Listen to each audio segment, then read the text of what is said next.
Hello, everybody. I'm going to be giving an overview of work in progress for a project that we've been investigating, looking into how unpaid care is shared between different family members.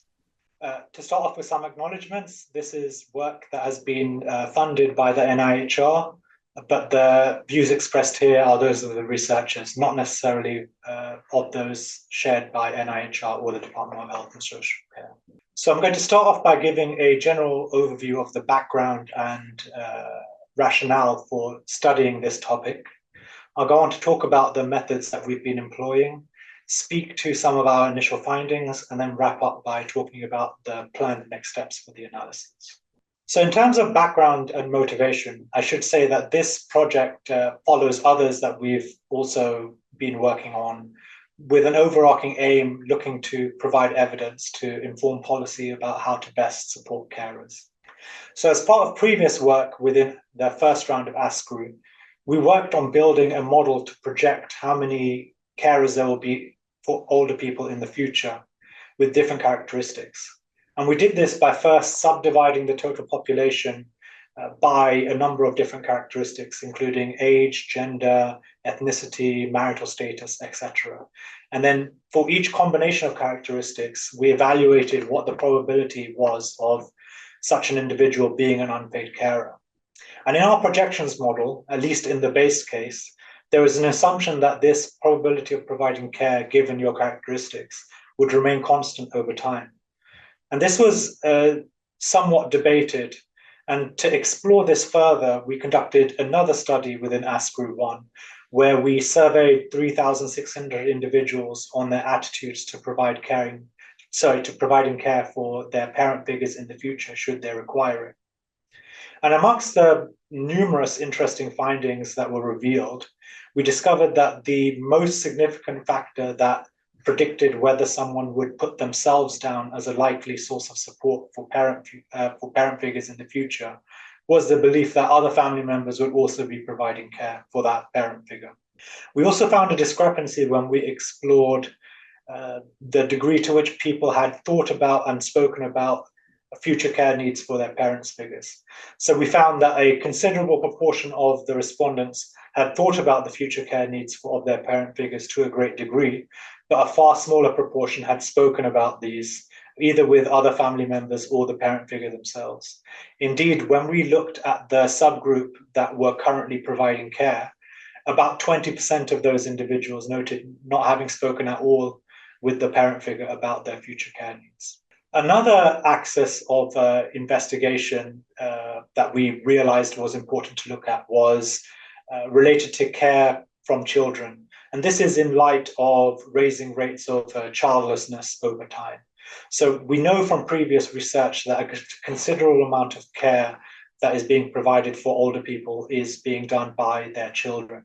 And if we anticipate lower rates of having children in the future, we might expect there to be increased demand for specific types of formal care or an increase in unmet need for specific care tasks. And so it's really important that we have a good idea about what types of support children provide older people at the moment. So with these objectives and backgrounds in mind, we began work on this project. And the research questions that I'll be speaking to as part of this presentation cover an examination of who provides unpaid care for whom, for how many hours, and in which circumstances, as well as an exploration of the frequency of arrangements for shared care and the factors that are associated with these different arrangements. So to speak briefly on the methods that we're employing. So I should say that for this project in its totality, we're conducting a mixed method study. So we're beginning by analyzing data from a large nationally representative survey to understand how care is commonly or less commonly split across different family members, friends, or neighbors. The findings from these analyses will go on to inform a qualitative interviews to better understand how families decide how to distribute care amongst different family members and what the key factors are in making these determinations. Focusing on the quantitative analyses for this presentation, however, the first question to consider was what dataset we wanted to analyze. We elected in the end to analyze data from the English longitudinal study of aging. This is a nationally representative survey of households that include individuals aged 50 plus who participated in the health survey for England, their co-resident spouse or partner if they have one, and this spouse or partner could be of any age, and any other individuals that they live with aged 50 and over. One of the reasons that we chose ELSA was that this survey comprehensively captures data on up to 16 sons and daughters that individuals might have, and captures information such as whether each of these sons or daughters lives with the respondent, the type of child, whether the child is dependent on the respondent or not, the age and sex. And it's important that we have a good understanding about the total pool of sons and daughters, as this could help contextualize our findings. So, for example, we might find that an individual is receiving care only from a daughter, and the implications of that could be very different if it turns out that that individual only has a daughter and has no sons, versus they have one daughter and 5 sons, but it's the daughter that's providing the care. Naturally, if the child is age 50 plus and lives with the respondent, we will have their complete survey response, so we'll have a vast amount of information from that child. And further solidifying our choice, there were a number of useful questions that were asked in ELSA, including how many children and other family members the respondent felt that they could rely upon, how many children and other family members individuals felt that they had a close relationship with, and the time it takes for respondents to get to their nearest ex-resident child, which is a major contributing factor in determining the levels of support. So we elected to analyze data from wave 10 of ELSA, which includes information on over 7,500 respondents, the majority of which were interviewed in 2022.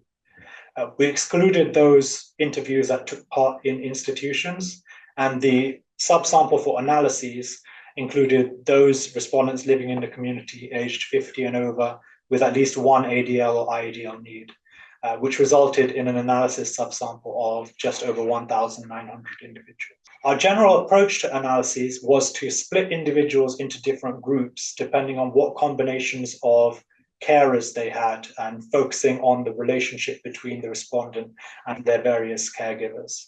So, for example, one group would be those who are receiving unpaid care only from a co-resident spouse or partner. Another would be those who receive unpaid care from exactly one extra resident daughter and one extra resident son, and no other unpaid sources. As you can imagine, we're dealing with combinations of many different types of relations, and this can easily result into splitting the overall sample into a great many number of groups, most of which have very few people. In order to prevent exacerbating this issue, we didn't differentiate between co-resident or extra resident friends and numbers of friends and or neighbors. So having split individuals in the sample into these various groups and evaluating how many of these groups have large numbers of individuals and small numbers, we chose 8 groups that we chose to compare against each other on a number of different factors. Now I'll go on to show which groups were selected, but I should say that this was selected based predominantly on group size, but also in trying to ensure that there was representation from different relations in the group. So ensuring that some groups included care from sons, other groups included care from daughters, and then tried to also include variations in terms of how many carers there were. So I'll go on to show the groups here on the next slide, and then go on to describe the differences between the groups. So listed here are the 8 different groups that we decided to compare against each other. So there were 4 groups, including care from exactly one individual, 3 groups in which there were 2 different types of relations, and then 1 more group where there were 3 types of carers. As you can see, there's a considerable variation in the size of these different groups. In general, we find that the majority of individuals have one carer, a few individuals have two carers, and then very few individuals have three or more carers in total. And by far the most popular group was those who are receiving care only from a co-resident spouse or partner. So looking to compare these individuals on different metrics, the first characteristic that we looked at was the proportion of individuals in each group that were female. And we see a considerable variation here. So when we look at the group that are receiving care only from a co-resident spouse or partner, just over half of those individuals are female. But on the other extreme, if we look at those who are receiving care only from an extra resident daughter or two extra resident daughters, over 80% of individuals in those groups are female. When we look at average age, we also see a large variation between groups. Those who are receiving care only from a co-resident spouse or partner were on average 71 years of age. Those on the other extreme, those who are receiving care from an extra resident son and an extra resident daughter were just under 82 years of age on average. When we look at ethnicity, we also see some variation. So for a couple of the groups, we don't have anybody from of non-white ethnicity, and this increases up to 17% of those who are receiving care only from a co-resident son being of non-white ethnicity. But we need to temper this result with respect to two factors. One is, again, acknowledging that a number of these groups have a very small group sizes, and the overall finding that the proportion of those of non-white ethnicity in ELSA wave 10 was relatively small at 6%. We also considered the intensity of care and received and how this varied by different groups. We observed that when we looked at hours of care received, the three groups reporting the highest average hours of care received were those that were receiving care from a co-resident spouse. And this increased with the number of carers. So the group with by far the highest average reported hours of care was that the one group that included three carers, one of which was a spouse, at 65 hours per week on average. When we look at those groups that didn't include support from a spouse or partner, in the vast majority of cases, between 83 and 90%, it was the case that the respondent actually didn't have a surviving spouse or partner. Or put in another way, in the vast majority of cases where a spouse or partner existed, that spouse or partner was providing care. On the other hand, if we focus on the group that is receiving care only from a spouse or partner, we found that in 2/3 of cases, the respondent actually did have one or more daughter that wasn't providing care. And 72% had one or more sons that weren't providing care. We also looked at the overall level of need in terms of number of ADLs and IADL needs that were reported by respondents by group. And here we again see some variation. So those who are receiving care only from a co-resident spouse or partner, or only from friends or neighbors, have the highest proportion reporting one need at roughly 20%. But for other groups, in particular, those who are receiving care only from extra resident son and an extra resident daughter, or from a co-resident spouse or partner alongside an extra resident son and extra resident daughter, we see a far larger proportion reporting 4 or more needs at over 70%. Another factor to consider when evaluating use of unpaid care is the use of formal care services, which can act as a substitute or a complement. ELSA includes a number of community services as highlighted on the bottom of this slide, and we evaluated the probability that respondents from each group utilized one or more of these services. And we see a large degree of variation here again, with those who are being cared for by co-resident spouses or partners reporting the lowest rates of utilization at just under 9%, whereas about 40% or greater of those who are receiving care only from an extra resident daughter or an extra resident daughter in conjunction with an extra resident son. When we look at the associated costs for this formal care service utilization, we see a similar pattern. So those who are receiving care only from spouses or partners, or a spouse or partner in conjunction with an ex-resident daughter, reported the lowest average weekly cost. And those who are receiving care from three care sources, a co-resident spouse or partner, ex-resident son, and ex-resident daughter, reported the highest average weekly hours of care of cost. Having gone through some of our core initial findings, I'm going to wrap up now by speaking on our plans for analyses going forward. So in terms of the quantitative analyses, we're writing up the analyses that we've done in the form of an interim report that will be submitted shortly to the Department of Health and Social Care. We're then going to be moving on to analysing data from ELSA longitudinally, looking at how the number and composition of carers changes over time, and what are associated with these changes. For example, the changes in the care needs of respondents, as well as changes in utilization of formal care services. I mentioned previously that we're employing a mixed methods approach to this study, and there is a planned qualitative component. We're looking to conduct interviews to explore how decisions are made about who provides what support for family members with care needs, and what factors determine this.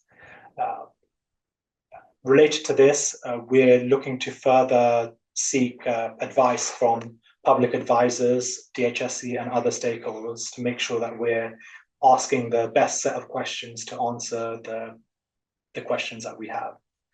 I should say that we have, up to this point, had discussions with members of a public involvement group that has already yielded dividends for us. So they advised us to make sure that we analyze care being received by friends and family, and that has been highlighted throughout this presentation.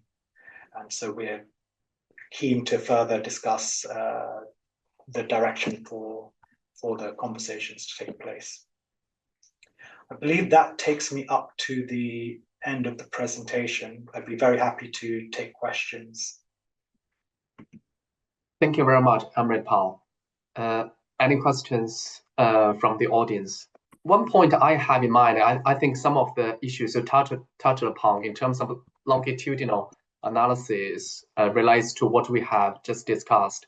That is, and this is based on wave 10 data, and it will be useful to look at before and after. And this is wave 10 data after the pandemic. It will be useful to look at to what extent the pattern of service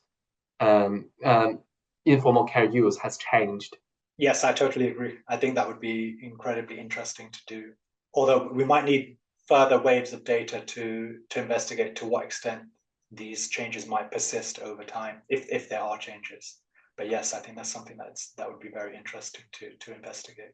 Yes, another observation, interesting observation from this analysis results is that, as we can see, one of your graphs shows that people from non-white ethnicity background, they have highest proportion of people receiving care from co-resident son. I think you mentioned a caveat. This is a small sample size, but still, I think this somewhat aligns with my personal observation that people, especially I know that from people from East Asia or probably Asia, then there's a social in many parts of that region, there's still social norm that older parents live with their son and the couple. So in that case, there's the expectation that co-residential son provide care for their older parents. Yes, I think this does align with previous findings on ethnic differences in rates of caring. I think another factor to consider there is that there might be differences in rates of recognizing support as constituting caring. So I should say again that this analysis is being done from the perspective of care recipients, and it might be that two individuals who are being supported in the same way might differ in terms of their acknowledgement of that assistance constituting care or not. I seem to see that there was, okay, Roger, yes, please. Yeah, my question is actually I was going to ask a similar question to what you did, Bo, but the other aspect is, did you think about young carers, really young carers, being involved? Usually they are hidden and not discovered until Yes. until they actually go to some young carers organisation. Did you look at that side? Sorry, that's a really good point. Given the structure of the data, we don't have responses from individuals in ELSA, generally from individuals who are aged under 50, who are more likely to have children in the younger age brackets. But I do acknowledge that is hidden caring can be more prevalent amongst young carers. But I think the structure of the data that we have isn't conducive to exploring that subgroup. I suggest we can conclude today's webinar, and thank you again for all the speakers for your fantastic presentation and sharing your research findings. And thank you to all the attendees for joining this webinar. See you next time. Thank you. Bye-bye.